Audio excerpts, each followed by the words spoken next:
చేస్తారు అధ్యక్ష. కానీ పార్లమెంట్ సభ్యుడిగా కాంగ్రెస్ పార్టీ వర్కింగ్ ప్రెసిడెంట్గా నన్ను అరెస్టు చేసి జైలుకు పంపించి మామూలుగా దానికి 500 రూపాయల ఫైన్ ఉంటే బిలో 7 years ఉంటే రిమాండ్కే పంపరు, పోలీస్ స్టేషన్ బెయిల్ ఇవ్వాలి. కానీ అధికారాన్ని అడ్డం పెట్టుకొని అన్ని రకాల వ్యవస్థల మీద ప్రభావితం చేసి చర్లపల్లి జైలుకు పంపించి నక్సలైట్లు ఐఎస్ఐ తీవ్రవాదులు ఉండే డిటెన్షన్ సెల్లో ఒక కాంపౌండ్లో ఏ ఒక్క ఖైదీని లేకుండా 7 feet బై 12 feet ఉంటే అందులో 3.5 feet పండుకోవడానికి దిమ్మె ఉంటుంది, ఒక చిన్న బాత్రూమ్ ఉంటుంది అధ్యక్ష. 16 రోజులు డిటెన్షన్ సెల్లో ఒక్క మనిషిని చూడకుండా నన్ను నిర్బంధించిన ఆ కోపాన్ని దిగమింగుకొని రాష్ట్ర ప్రయోజనాల కోసం ఈరోజు పనిచేస్తున్నా అధ్యక్ష. రాత్రిపూట పడుకోవడానికి లైట్ బంద్ చేయకుండా ట్యూబ్ లైట్లు ఆన్లో పెడితే అది open air jail, ఇంతింతలో బల్లులు 7 feet 3.5 feet దిమ్మ ఉంటే దిమ్మ మీద పడుకుంటే ఇంకొక 3.5 feet గ్యాప్ ఉంటుంది. లైట్లు బంద్ చేయకుండా లైట్లు ఓపెన్ పెడితే అధ్యక్ష ఇంతింతలో బల్లులు 20-30 పైన ట్యూబ్ లైట్ ముందు పురుగులు తిరుగుతుంటే అది ఓపెన్ ఎయిర్ జైలు కాబట్టి పురుగులు వస్తే పురుగులను తినడానికి బల్లులు పరిగెత్తుతుంటే ఏ ఒక్క రోజు రాత్రి కూడా పడుకోకుండా మేల్కతో కూర్చున్న అధ్యక్ష. బయట కానిస్టేబుల్ను లైట్ బంద్ చేయవా పడుకుంటా అంటే లేదు సార్ పైనుంచి ఆదేశాలు ఉన్నాయి, ఆ ట్యూబ్ లైట్లు బంద్ చేస్తే మీరు పడుకుంటారు కాబట్టి ట్యూబ్ లైట్లు ఆన్లోనే పెట్టమని. ఆ ట్యూబ్ లైట్ స్విచ్ బయట ఉంటుంది అధ్యక్ష, లోపల ఉండదు. ఆ చిన్న బాత్రూమ్ చిన్నది, కూర్చుంటే బయటకు కనిపించేటట్లు ఉంటుంది అధ్యక్ష. ఒకసారి నేను ఎమ్మెల్యేల హోమ్ కూడా నా దగ్గర ఉంది కదా, ఎమ్మెల్యేలను నేను తీసుకెళ్తా, మంత్రులను తీసుకెళ్తా. ఏ జైల్లో ఐఎస్ఐ తీవ్రవాదులను కరడుగట్టిన నక్సలైట్లను బంధిస్తారో పార్లమెంట్ సభ్యుని నన్ను 16 రోజులు అందులో బంధిస్తే 16 రోజులు రాత్రిపూట ఏ ఒక్క రోజు పడుకోలేదు అధ్యక్ష. పొద్దున పూట బయటకు వదిలినప్పుడు 6 గంటలకు వచ్చి ఖైదీలను బయటకు వదులుతారు కదా అధ్యక్ష, బయట ఒక చెట్టు ఉంటే 16 రోజులు పొద్దున పూట చెట్టు కింద పడుకున్న అధ్యక్ష. అయినా నేను కోపం ప్రదర్శించలే. ఇవన్నీ కూడా దేవుడు అనేటోడు ఉంటాడు, చూస్తాడు, అంతకు 4 ఇంతలు అనుభవిస్తారని నేను అనుకున్నా. సరిగ్గా నేను ప్రమాణ స్వీకారం చేసే రోజే నా మీద కక్ష సాధించిన వాళ్ళని దేవుడే చూపించి దవాఖానలో షరీక్ చేపించిండు అధ్యక్ష. నేను ఎవరిని ఏం అనాల్సిన పని లేదు. మొదటిసారి నన్ను జైల్లో ఎన్ని రోజులు పెట్టినరో వాళ్ళకి తెలుసు. నా బిడ్డ లగ్గం ఉంటే కూడా లగ్గానికి ఇంటరిం బెయిల్ 2 గంటలు పోయి లగ్గం చూడడానికి కూడా అభ్యంతరం పెట్టి ఢిల్లీ నుంచి న్యాయవాదులను తీసుకొచ్చి ఇక్కడ వాదించి ఆయన బిడ్డ లగ్గపత్రిక రాసుకోవడానికి కూడా వెళ్ళడానికి వీల్లేదు అని చెప్పి కోర్టులో వాదించిన వాదనలు అక్కడ ఉన్నాయి అధ్యక్ష. కోర్టు నాకు కండిషనల్ బెయిల్ ఇచ్చింది అధ్యక్ష. చర్లపల్లి జైలు నుంచి ఎన్కన్వెన్షన్ ఫంక్షన్ హాల్కి పోయి నా బిడ్డ లగ్గపత్రిక రాసుకొని అక్కడ నుంచి సీదా మళ్ళీ చర్లపల్లి జైలుకు పోయిన అధ్యక్ష. రాజకీయ కక్షా సాధింపు మీద నాదా? నా బిడ్డ లగ్గానికే పోకుంటే నన్ను అడ్డుకున్నా ఎవరికైనా అధ్యక్ష, మన పిల్లల కంటే మనకేముంటుంది అధ్యక్ష ఈ భూమి మీద? నా బిడ్డ లగ్గానికి లగ్గపత్రిక రాసుకోవడానికి కూడా అడ్డుకుంటే కూడా నేను మిమ్మల్ని ఏమనలే. నేను పార్లమెంట్ సభ్యుడిగా ఉంటే, పార్టీ వర్కింగ్ ప్రెసిడెంట్గా ఉంటే ఎవరో జర్నలిస్టు డ్రోన్ ఎగరేసి వాళ్ళ విలాసవంతమైన బంగ్లాల వివరాలు తీసుకొచ్చి నాకు అందిస్తే వాటిని పత్రికలకు విడుదల చేసిన పాపానికి నన్ను అక్రమ కేసులు పెట్టి అదే చర్లపల్లి జైల్లో డిటెన్షన్ సెల్లో పెట్టారు అధ్యక్ష. 16 రోజులు నిద్రలేని రాత్రులు గడిపిన పార్లమెంట్ సభ్యుడిగా, పార్టీ వర్కింగ్ ప్రెసిడెంట్గా అయినా నేను కక్ష చూపించలేదు అధ్యక్ష. నిజంగానే నేను కక్ష చూపించదలుచుకుంటే మీ కుటుంబంలో ఒక్కరు కూడా బయట ఉండరు అధ్యక్ష, అందరు చర్లపల్లినే. నేను ఎలా ఎన్నికల ముందు చెప్పిన రైతులు చూస్తలేరా, ఎటుపడతాడు దబాయిస్తే అయిపోతుంది అధ్యక్ష. ఇంకా విచిత్రం, నాకు ఇంకా గమ్మత్ అనిపించింది ఆయన అధ్యక్ష. ఆయన ఏమైనా స్వాతంత్ర ఉద్యమం చేసి జైలుకు పోయింది అధ్యక్ష? ఏం చేసిపోయింది అధ్యక్ష జైలుకి? ఆయన ఏదో పెద్ద సానుభూతి. మేము పోలేదా జైలుకి? వరంగల్ జైలుకి నేను కూడా పోయిన తెలంగాణ ఉద్యమంలో. ఎస్ ఉన్నాం, అక్కడ బరాబర్ ఉన్నాం. మీరెందుకు పోయినరంటే నేను అడుగుతున్నా ఈరోజు.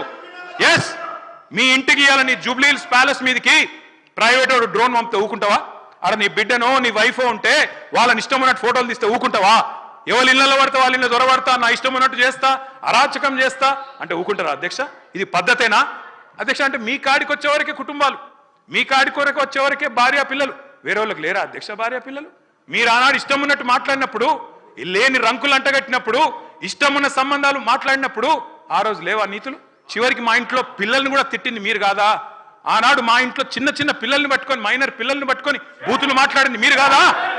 మీరేదో పెద్ద సానుభూతి కోసం మాట్లాడితే ఏం పని చేసిపోయినా మీరు జైలు. అయినా నేను అడుగుతున్నా, ముఖ్యమంత్రి గారు నేను అడుగుతున్నా, అధ్యక్ష జైలుకి ఎవరు పంపుతారు అధ్యక్ష? ప్రభుత్వాలు పంపుతాయా? కోర్టులు పంపుతాయి. కోర్టులో మీరు ఛాలెంజ్ చేసినారు, నన్ను రిమాండ్కి పంపొద్దు అని మీ లాయర్లు అడిగినారు. కోర్టు కాదు మీరు జైలుకే పోవాలని చెప్పింది. మేమేం చేస్తాం దానికి? రిమాండ్కు పంపేది మేం కాదు సార్, మీరు కాదు. ముఖ్యమంత్రి గారు హుంకరిస్తున్నారు. నేను అనుకుంటే అక్కడ ఎవరు మిగిలరు.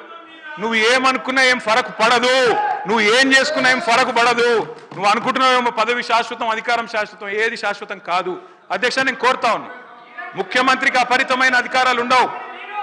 ముఖ్యమంత్రికి అపరిమితమైన అధికారాలు ఉండవు. ఎవరిని పడితే వారిని జైలుకు పంపే అధికారం ఉండదు, కోర్టులకు ఉంటుంది. నిన్ననే కోర్టు పాత్ర తీసుకున్నారు ఈ ముఖ్యమంత్రి గారు. ఇందాక గోవింద సినిమా చెప్పింది కదా, ఆ పాత్ర ఆయనకే సూట్ అవుతుంది అధ్యక్ష. ఎందుకంటే అప్పుడే లాయర్ అయిపోతాడు ఆయన, అప్పుడే జడ్జి అయిపోతాడు, అప్పుడే మళ్ళీ స్పీకర్. మీరు తీసుకునే నిర్ణయం వారు చెప్తారు, సుప్రీంకోర్టు తీసుకునే నిర్ణయం వారే చెప్తారు, ఉప ఎన్నికలు రావంటారు, ఎన్నికల కమిషన్ నిర్ణయాలు ఆయనే చెప్తారు అధ్యక్ష. మీ బహుపాత్రలు మీకే సూట్ అయితే తప్ప మా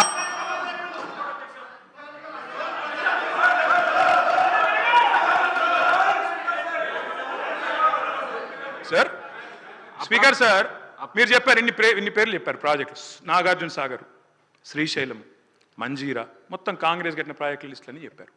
నేను అడుగుతా ఉన్నది, ఎస్ నిజం, ఎస్ నేను కాదని లేదు కదా బ్రదర్. 50 ఏళ్ళ అధికారం ఇచ్చినప్పుడు ఆ మాత్రం కట్టాలి కదా, కట్టకపోతే కూడా బాగుండదు కదా. కట్టిండ్రు. మరి 2014 ముందు లేవా ఇవన్నీ? 2014 ముందు వానలు పడలేదా? 2014 ముందు ఈ ప్రాజెక్టులు లేవా? మరి అప్పుడు ఎందుకు వండలేదు పంటలు? ఎందుకో కేసీఆర్ ప్రభుత్వం వచ్చినాకనే వండినాయి. ఇవాళ ఎట్లా మాట్లాడతారండి? సూర్యాపేట జిల్లాలో రేవంత్ రెడ్డి గారు, సూర్యాపేట జిల్లాలో దయచేసి మీరు వినాలి. రేవంత్ రెడ్డి గారు నేను ఒక మాట అంటాను. నేను చెన్నై మీటింగ్కి పోయినాం, అక్కడ మీరు ప్రతిపాదన పెట్టిండ్రు. పెడితే నేను మీ పార్టీని కాదు, మీరు నేను ఇక్కడ ఉప్పు నిప్పులకే కొట్లాడుకుంటాం. ఆడ పోయినాక నేను మిమ్మల్ని గౌరవించి మా ముఖ్యమంత్రి గారు చెప్పిన మాట కరెక్టు, 33% కాదు 36% ఇవ్వచ్చు అని చెప్పిన. ఎందుకంటే నాకు ఆ సంస్కారం ఉంది.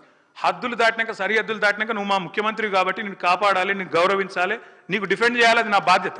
కానీ ఇక్కడికి వచ్చిన తర్వాత కూడా మీరు ముఖ్యమంత్రి పదవిలో కూర్చున్న తర్వాత కూడా గంత ఫ్రస్ట్రేషను, గని రంకెలేస్తే కుదరదు. ప్రతిపక్షాల మీద మాటలతో డైలాగులు దాడి చేస్తా, పంచ్ డైలాగులతో దాడి చేస్తా కుదరదు.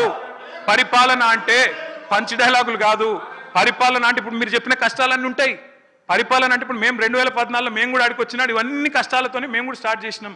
మెల్లమెల్లగా ఒక్కొక్కటి సెట్ చేసుకుంటేనే ఈ దాకా వచ్చినాం. I wish you the best Revanth Reddy గారు. కానీ దయచేసి మీరు అన్నారు కదా కక్ష సాధింపు లేదు. కక్ష సాధింపు లేకపోతే నేను అడుగుతున్నా అధ్యక్ష, ఎందుకు రద్దు చేసినారు అధ్యక్ష? మేము తెచ్చిన పథకాలని, మేము తెచ్చిన ప్రాజెక్టులను. అప్పటికే ఎయిర్పోర్ట్ మెట్రో టెండర్ అయిపోయింది. రేవంత్ రెడ్డి గారికి ఒకటే కోపం ఏంటంటే వీళ్ళు తెచ్చిరు, నేను రద్దు చేయాలి, చేసి పారేసిండు. ఓకే, నో ప్రాబ్లం, ప్రభుత్వం మీది, మీ ఇష్టం. ఫార్మా సిటీ రద్దు అన్నారు, ఫార్మా విలేజ్లు ముద్దన్నారు. ఏమైంది అధ్యక్ష? మీ సొంత నియోజకవర్గం రేవంత్ రెడ్డి గారు కొడంగల్లో ఏం జరిగింది? ఈరోజు నేను అడుగుతా ఉన్నా అధ్యక్ష, ముఖ్యమంత్రి గారు తప్పు కాదు, ఆయన బిజీగా ఉంటాడు సహజంగానే. ముఖ్యమంత్రి అంటే ఆయనకు నిజంగా కూడా 18 గంటలు కాదు 24 గంటలు పని చేసినా కావాల్సినంత పని ఉంటుంది. కానీ ఏం జరిగింది రేవంత్ రెడ్డి గారు?